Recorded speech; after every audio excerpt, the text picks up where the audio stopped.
I grew up in a pretty standard family, just me and my folks, living in a small, cozy house at the edge of town. My dad worked the late shifts at the factory, and my mom was a cashier at the local grocery store.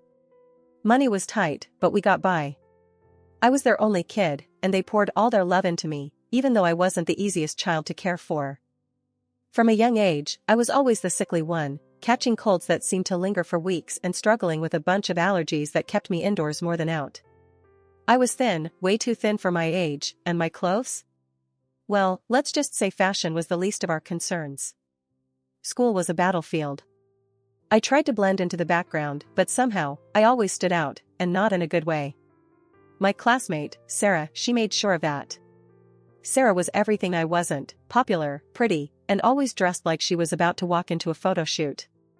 One day, trying to dodge the bullies, I was late to class. Slipping into my seat, I hoped for a quiet day. That hope vanished the moment Sarah noticed me. "Look who decided to show up," Sarah sneered, loud enough for the whole class to hear. "Thought you were too sick to come to school, or did you finally find something to wear that didn't come from a charity bin?" Her friends laughed, echoing her cruelty. I wanted to disappear, but there was nowhere to hide. I kept my eyes down, whispering, "Just leave me alone, Sarah." "What was that?" she mocked, stepping closer. "Can't hear you. Speak up." Before I could muster a response, Mr. Jenkins, our math teacher, entered the room, cutting off whatever Sarah had planned next. The rest of the day, I kept to myself, speaking only when spoken to, and even then, my words were barely above a whisper. At home, things were different. It was my safe haven. My parents, seeing my downcast eyes at dinner, exchanged worried glances. "Nellie, honey, you barely touched your food. Something happened at school today?" my mom asked, her voice full of concern. I shrugged, pushing my food around my plate. "It's nothing. Just tired, I guess." My dad, quiet until now, put down his fork. "You know, Nellie, you can talk to us. Whatever it is, we're here for you." I nodded, knowing they meant every word.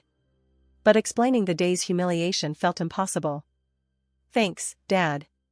I'm just really tired. Think I'll head to bed early."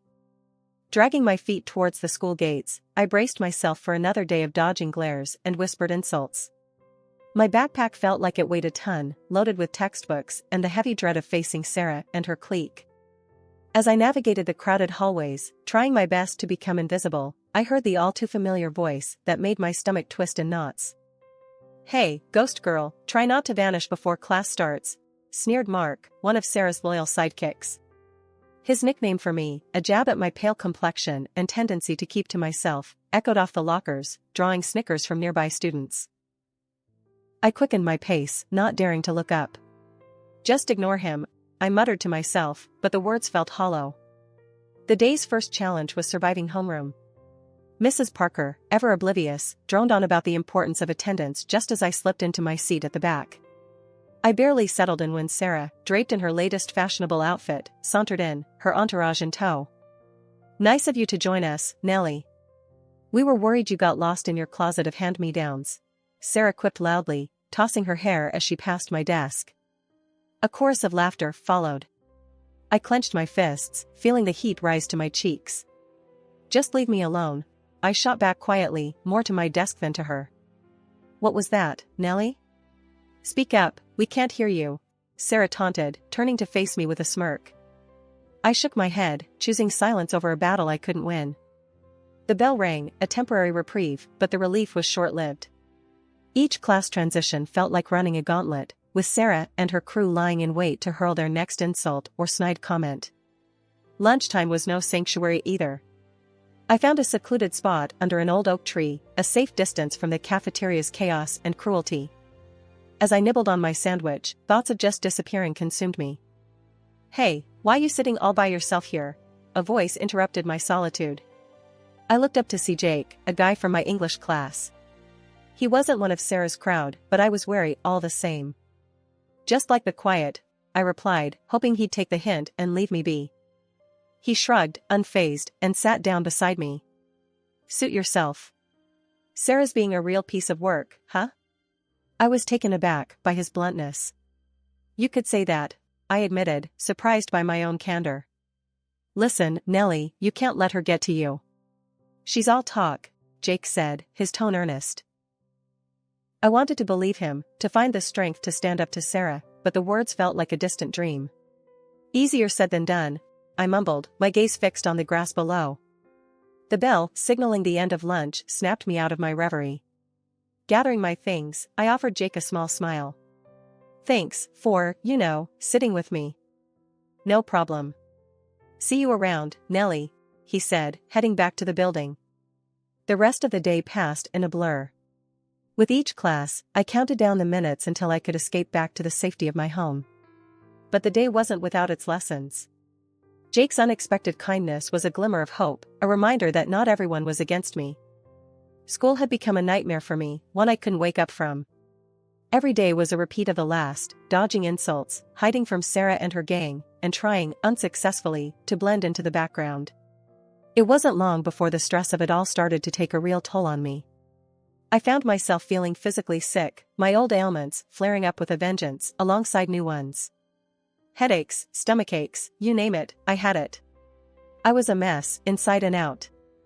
One evening, I was curled up on the sofa, a blanket wrapped around me, trying to shake off the latest in a long line of migraines when Grandma came over. She had this way of seeing right through you, and that day was no different. Nellie, this isn't just about being sick, is it? She asked, her voice soft but firm. I tried to shrug it off. I'm fine, Grandma. Just tired. She wasn't having any of it. Nonsense. You're sick, yes, but it's not just physical, is it? It's those kids at school, isn't it? I hesitated, then the floodgates opened. I told her everything about Sarah, the bullying, the constant dread that filled my days. Grandma listened, her expression growing more concerned by the minute. When I finished, she sighed deeply. Nellie, your body is reacting to your stress and anxiety. It's making you ill. All these problems with your classmates are affecting your health. I was stunned. Could my being bullied be the reason I was always sick? Seeing my confusion, Grandma explained further. Stress can have a real, physical impact on your body. It's important we address not just the symptoms, but the cause as well. The next day, Grandma sat down with my parents and me to discuss a plan. It was clear that continuing to attend school wasn't an option, not if things stayed as they were. After much discussion, my parents decided to switch me to distance learning. It was a big change, but one that felt necessary. The difference was night and day. Away from the constant harassment and anxiety, I started to heal. My headaches became less frequent, my stomach settled, and I found myself actually able to concentrate on my studies without the looming shadow of Sarah and her taunts. I was sitting at the kitchen table one afternoon, working through a set of math problems, when Mom came in to make a cup of tea. She watched me for a moment, then said, "You seem different, Nellie. Better. Happier, even." I hadn't really thought about it, but she was right. I guess I am, I admitted. It's weird not having to worry about what's going to happen at school every day. Mom nodded, a relieved smile spreading across her face. I'm just glad to see you feeling better. We should have done this sooner. The transition wasn't without its challenges. I missed the few friends I had, and adjusting to a new way of learning took time. But as days turned into weeks, and weeks into months, I found myself grateful for the change. For the first time in a long time, I felt like I could breathe. One morning, as I logged on to my first virtual class, my mom knocked softly on my door. "Nellie, you okay with this? Missin' your friends?" she asked, peeking in with a concerned look. I paused, considering. Kinda, I admitted. But it's better than before. At least I can focus now. She nodded, her eyes softening. You just shout if you need anything, okay? I'm right downstairs. As the days turned into weeks, I found a rhythm to my new routine. The subjects I used to struggle with began to make sense, thanks to the absence of distractions and the patient guidance of my online teachers. One afternoon, after a particularly successful math session, my dad came home early and found me at my desk. "Look at you, assing your classes without those bullies breathing down your neck," he said with a grin, ruffling my hair. I couldn't help but smile back. "Feels weird, Dad." "Good weird, though. Like, I can actually do this." "That's 'cause you can, Nellie. Always could," he replied, pride evident in his voice. Yet, it wasn't all smooth sailing. The lack of social interaction began to weigh on me. I missed the face-to-face conversations, even the ones that weren't always kind. The silence of the house, once a sanctuary, started to feel more like a cage. I started to look for ways to fill the social void. I joined online study groups and even started a virtual book club with a few classmates I'd reconnected with. It wasn't the same as hanging out in person, but it helped. One evening, as I closed my laptop after a long study session, my grandma called. "How's my favorite granddaughter?" she asked, her voice warm and comforting. "I'm your only granddaughter, Grandma," I teased, smiling at our ongoing joke. Details, she chuckled. "How's the distance learning going?" "It's good, actually. I mean, I miss seeing people, but I'm doing better in school now," I shared, feeling a sense of achievement. "That's my girl. You're stronger than you know, Nellie. Don't forget that," she said, her words lifting my spirits. Prom night was something I had dreaded for months. The very idea of attending filled me with anxiety. My parents, however, thought it would be good for me, a chance to close this chapter on a high note, as they put it. Despite my protests, I found myself nodding along to their encouragement. "It's a once-in-a-lifetime thing, Nellie. You might regret not going," Mom said, her eyes hopeful. I couldn't bring myself to argue further, even though every fiber of my being screamed against it. So, there I was, in a simple dress that my mom and I had picked out, standing awkwardly at the back of the gym, trying my best to blend in with the walls. The gym was transformed, barely recognizable, with all the decorations and lights. Groups of my classmates, all dressed up, were laughing and dancing, enjoying the night. I couldn't help but feel like an outsider, watching the festivities from my lonely corner. As the evening dragged on, I decided to make a quiet exit. No one would notice I was gone anyway. But just as I was about to slip out, Sarah, in her stunning dress, blocked my path. "Leaving so soon, Nellie? The party's just starting," she sneered, her voice dripping with malice. I tried to step around her, but she shoved me back, a little too forcefully. "Watch where you're going," she hissed, her eyes gleaming with cruelty. The sudden push caught me off guard, and I stumbled, drawing the attention of those nearby. In seconds, I was surrounded by Sarah's friends, their laughter piercing the loud music. "Look at her, can barely stand straight," one of them mocked, pointing directly at me. Sarah leaned in closer, her voice loud enough for her circle to hear. "Guess some things never change, huh, Nellie? Always the clumsy one." I felt my cheeks burn with embarrassment and something else, anger, maybe, or just a deep, aching sadness. "Just leave me alone, Sarah," I managed to say, my voice shaky, but loud. "Oh, I will, don't worry. Wouldn't want to ruin my night by spending another minute with you," she retorted, her words like daggers. The group's laughter followed me as I turned and ran, not stopping until I was safely outside, away from their taunting faces. Tears blurred my vision as I made my way home, the night air doing little to cool my flushed cheeks. My parents were waiting up when I got home, their faces lighting up at the sight of me. But as they took in my tear-streaked face and the defeated slump of my shoulders, their smiles faded. "What happened, honey?" Mom asked, rushing over to me. I shook my head, unable to find the words to explain the humiliation and hurt. "I just want to forget tonight ever happened," I whispered, the tears starting again as I let my parents wrap me in their arms, their concern and love a small comfort in the face of my pain. After the prom disaster, I was more than ready to put high school behind me. College was my chance to start fresh, to be someone new.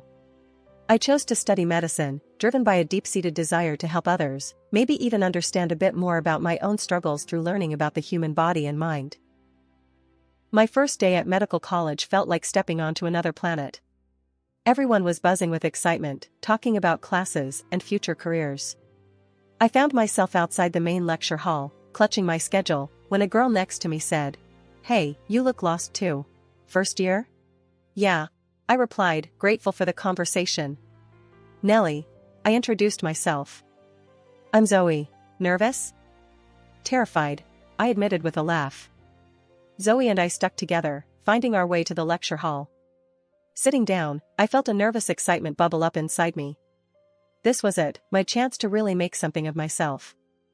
As weeks turned into months, I started to come into my own. I was doing well in my classes, even making a few friends. Zoe and I became inseparable, studying together and encouraging each other through the tough exams and endless assignments. Our hard work paid off, and I found myself thriving in a way I never had before. The subject of psychosomatic medicine particularly fascinated me, the idea that the mind could have such a profound effect on the body. It resonated with my own experiences, and I dove into the research with a passion. One day, after presenting a paper I'd written on stress and its physical manifestations, my professor pulled me aside. "Nellie, your work is impressive. Have you considered specializing in this field?" I was taken aback. I hadn't really thought about it. He nodded thoughtfully. "Think about it. You have a knack for understanding the complexities of the human mind and body. It's a rare gift." His encouragement bolstered my confidence, and I began to see a clear path ahead of me. I was going to use my past, my struggles, and turn them into something positive. I was going to help people heal, not just physically but emotionally too. As the years passed, I graduated from medical college with honors, my sights set on specializing in psychosomatic medicine. My family was proud, and I, for the first time in a long time, was proud of myself too. I had turned my life around, and I was ready to face whatever came next with a newfound strength and determination. Zoe hugged me tight on graduation day. "Look at us, we made it." "Yeah, we did," I said, smiling. "Here's to new beginnings." And as we threw our caps into the air, I felt a sense of closure. The hurt and isolation of my past were behind me. Ahead lay a future full of possibilities, a chance to make a real difference. And I was ready for it, more ready than I'd ever been. After pouring years into researching the profound effects of psycho-emotional stress on the body, my work started gaining traction. I'd written extensively on how the turmoil of our minds could physically manifest, leading to real, often severe health issues. Stress, anxiety, the grind of daily life, it all could lead to negative reactions within the body, spiraling into chronic conditions. What fascinated me most was finding ways to reverse or manage these effects by addressing the root, the mind state. This journey of mine caught the eyes and ears of the medical community. Invitations flooded in, asking me to share my findings with peers, specialists, and even skeptics. It wasn't long before my name became somewhat of a buzzword in medical circles, a symbol of a fresh perspective on holistic healing. My big break came when I was invited as a speaker at the annual health conference. The topic I chose, the mind-body connection, psycho-emotional stress and physical health, struck a chord. As I spoke, I could see the realization dawn on many faces. This wasn't just theory, it was reality affecting countless lives. I walked off that stage to a sea of applause, my heart racing not from fear, but exhilaration. I'd overcome my dread of public speaking, facing down an auditorium packed with professionals, and I'd held my own. The buzz from my presentation didn't just end with applause. Post-conference, an invitation came my way that would have seemed unimaginable years ago, a dinner with the who's who of the health sector. Government officials, insurance bigwigs, clinic heads, and industry specialists, all were to be there. As the day of the dinner approached, a mix of excitement and nerves took over. This was more than just a meal, it was a networking goldmine, a chance to discuss potential collaborations, to take my work to the next level. I stood in front of my mirror, makeup in hand, determined to look my best. I wasn't just representing my research, I was representing myself, my journey. I chose my dress carefully, the one that always made me feel confident and at ease. As I applied my makeup, I allowed myself a moment to reflect on the significance of this evening. It wasn't about looking no worse than the other women there, it was about feeling my best, about walking into that restaurant with my head held high, knowing I belonged. At this elegant dinner, surrounded by the health sector's elite, I felt like I was finally where I belonged. Compliments flowed my way, each one boosting my confidence more than the last. As the evening wound down, I decided it was time to head home, still riding the high of the night's successes. But as I made my way through the hallway, a familiar voice stopped me in my tracks. It was her, Sarah, my high school nightmare. "Wow, look at you. Finally figured out how to dress, huh?" Sarah's voice, laced with that same condescending tone, filled the space between us. I turned to face her, finding her just as beautiful and just as arrogant as she'd been back in school. The years had changed us both, but it seemed her spirit remained untouched by time. "Long time no see, Sarah," I said calmly. Sarah laughed, a sound that once would have sent me spiraling into anxiety. Seriously, though, how much did you have to borrow to afford a night here? This place isn't cheap. I met her gaze, steady and calm. The fear and insecurity she once inspired in me had long since faded, replaced by a strength forged in overcoming and succeeding, despite people like her. Before I could respond, the organizer of the dinner, Mr. Thompson, approached, his concern evident. "Is everything all right here?" he asked, looking from me to Sarah. I nodded, offering him a smile. "Yes, thank you. Just catching up with an old classmate." Sarah, fueled by alcohol and unchecked pride, continued her tirade, oblivious to the discomfort she was causing. She even went as far as to bring her husband into the mix, beckoning him over with the promise of joining in on her mockery. However, the moment her husband, who I recognized as the director of a company interested in my research, realized the situation, his demeanor changed drastically. "I'm so sorry," he began, his apology directed at me with a sincerity that took me by surprise. "My wife's behavior is unacceptable." He then turned to Sarah, his frustration boiling over. "Do you realize what you've done? You're jeopardizing important opportunities with your behavior. I've been looking forward to collaborating with Dr. Nellie Stewart here, and you're here making a scene." The sight of him leading Sarah away, her protests echoing down the hallway, was surreal. Moments later, he returned alone, his expression apologetic. "I can't tell you how sorry I am for my wife's behavior," he said, his voice earnest. "I hope this doesn't affect our potential collaboration. Your work is invaluable." After the dinner, as I was leaving, I saw her, my former tormentor from school, sitting outside on the steps, her makeup smudged from tears. She looked up as I approached, her eyes red and puffy. "Hey, can you talk to him for me? You seem to have his ear," she hiccuped, her voice a mix of desperation and vodka. I paused, looking down at her. This was the girl who made my life a living hell back in the day, now asking for my help. The irony wasn't lost on me. "I'm not getting involved," I said firmly. "This is between you and him. But you're doing so well." "He listens to you," she persisted, stumbling over her words. "That doesn't make it my business," I replied, my tone leaving no room for further discussion. I left her there, on the steps, a mess of her own making. Walking home, I couldn't help but feel a surge of satisfaction. I had come full circle, from the girl who was bullied, to someone who stood her ground, unafraid. The news of her divorce came through the grapevine. I'd be lying if I said it didn't give me a sense of vindication. As for me, life was looking up. I had found someone, a man who appreciated me for who I was, someone kind and interesting. We were talking about a future together, something I never thought I'd have. Continuing my work, I felt more motivated than ever. My experiences, both past and present, fueled my passion and my resolve to make a difference. It was a strange journey, but it led me here, to a place of happiness and contentment. And for that, I was grateful.